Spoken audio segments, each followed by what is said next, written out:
welcome to the Trent England Show. Thanks for watching. Happy Friday. We've got a quick show for today. I have 5 questions for striking teachers, or really for teachers who plan to participate in the fake strike. It's a fake strike when your workplace actually shuts down. It's not really a strike, not even really a walkout, but whatever. We'll adopt the language for the purposes of our show today. For those participating in the fake strike, I think there are 5 important questions. And so here we go. First of all, by the way, these questions are not just mine. I've had a lot of people talking about this, a lot of people asking me questions or sharing their thoughts with me. And I've kind of culled together a lot of the reactions of people to some of our programs into these 5 questions. So these are my interpretations, but they come from a lot of other people. And the first question is, you agreed to a contract. Right? We pointed this out on the show actually once before. The way a strike usually works is that people have a contract, and that contract is coming up to expire, and when they go to negotiate the contract, there's an impasse. The management and labor can't agree, and so the folks representing the workers say, well, we're not going to go back to work when our contract expires, or if the contract's already expired, maybe they're still working. That oftentimes happens. They're going to say, well, we don't have a contract, and so we can stop working whenever we want. But that's not the case here, right? No teacher that I know of has had a pay cut since the school year started in August. And so the question is, what has changed? Why is it okay to renege on a contract? Why is it okay to walk out in the middle of the school year when nothing has changed? And the teachers are getting paid the same today as they were in August, right? Everybody agreed to work under these current conditions and under this current pay scale, and now all of a sudden some teachers are threatening, and many administrators are threatening to shut down schools in the middle of the school year, in the middle of what is for each teacher that person's own contract. Why is that okay? I've heard that question actually from a lot of people, people coming to me saying, how can this even be legal? So I think that's question number 1. Why did you accept the contract to begin with, and what is it that makes it okay to renege on the contract in the middle? Question number 2 is, last year the Oklahoma Education Association was demanding a $5,000 pay raise for teachers. This year, it's $10,000, starting with a $6,000 pay raise and then going up to an $8,000 pay raise and then a $10,000 pay raise by year 3. So why, do you agree? I think a lot of people out there are wondering, do people agree? Is the OEA just out there with their demands? $10,000, that's a lot of money. It's $500 million in additional state spending.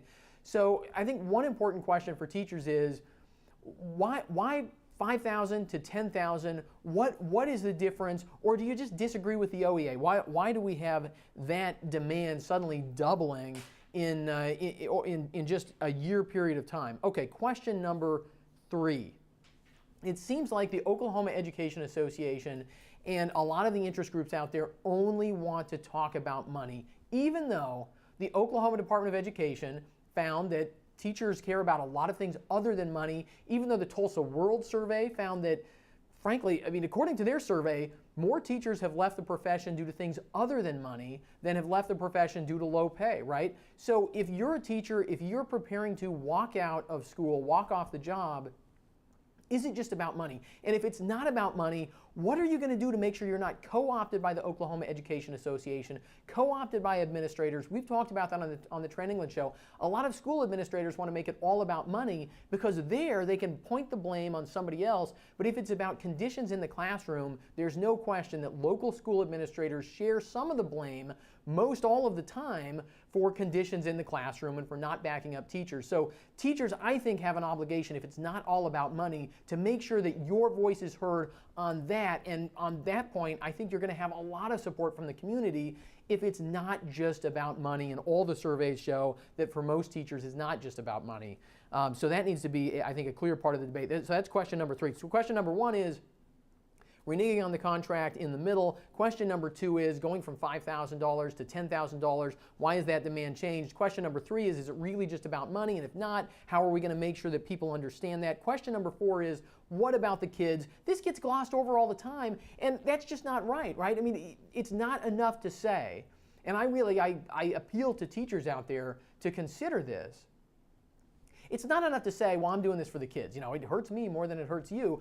Nobody's going to buy that when it actually comes to students not having a place to go to school. When it actually comes to disrupting education, everybody understands that the students are the ones who will be hurt the most by this.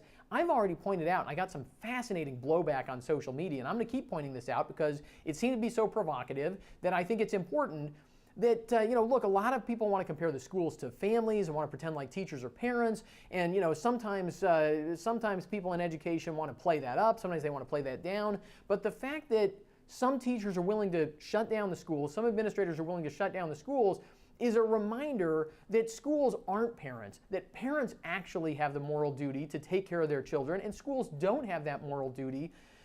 But I think emphasizing that by shutting schools down may be a mistake for a lot of teachers. What about the kids? That's question number 4. Question number 5, and this is an important question for everybody who cares about education, is, are you willing to help make education better, not just make education more expensive? Because a lot of taxpayers, a lot of parents, a lot of people in our community, this is what I'm hearing from a lot of people who I interact with on a daily basis.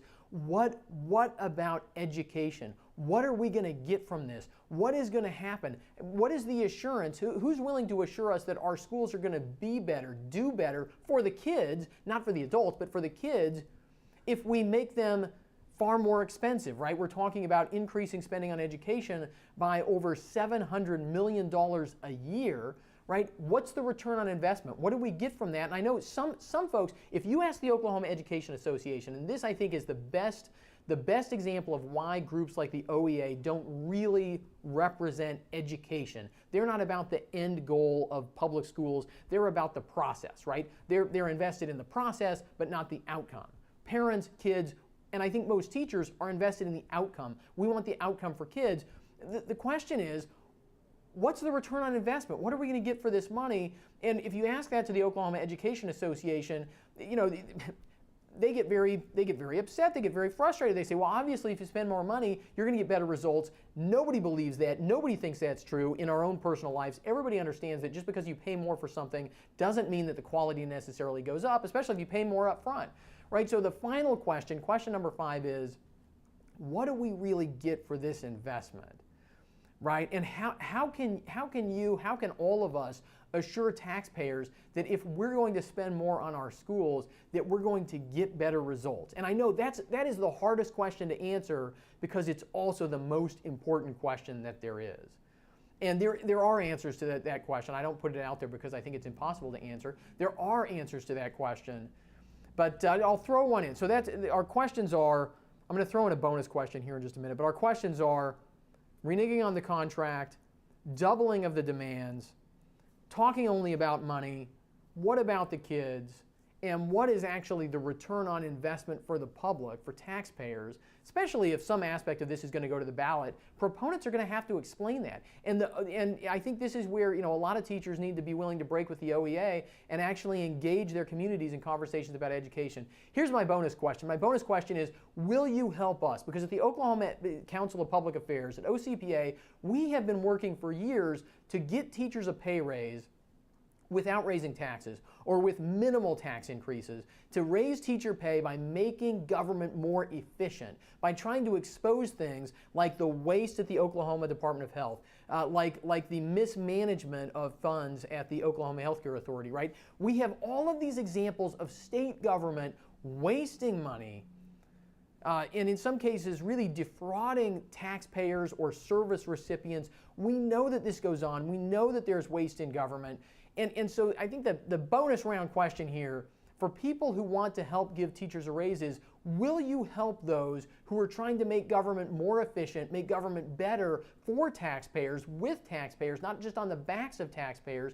I encourage you to do that. I think that is really what a lot of people in our communities are looking for, is can we have a conversation that's about more than money, and when it comes to money, can we have a conversation that doesn't just assume that every additional dollar that we need in government has to come from taxpayers, and that we can't make government more efficient, that we can't transfer funds from lower priorities to higher priorities. I mean, look, most Oklahomans consider teachers a pretty high priority. So if we can just prioritize the way we spend money in school districts, in state government. Teachers are going to be winners in that. It's only groups like the Oklahoma Education Association that want to buy political support from other constituencies within government. It's only groups like that that don't want to have a conversation about priorities. It benefits individual teachers even if it does not benefit some of the vested political interests out there. There's my 5 questions for teachers who are thinking about walking off the job on April 2nd. I think teachers need a raise. I think most Oklahomans think teachers need a raise. I think there's a lot of disagreement about how to do that. We're going to keep talking about it here on the Trent England Show. I hope you have a wonderful weekend. It looks like it's going to be nice, a little bit windy, but still nice, sunny. Maybe some thunderstorms at the beginning of next week. So, you know, like I say, I used to do radio. I feel like I should do a weather report or something. But we're not going to do traffic. We're going to wrap it up there. I'm Trent England. Thanks for watching.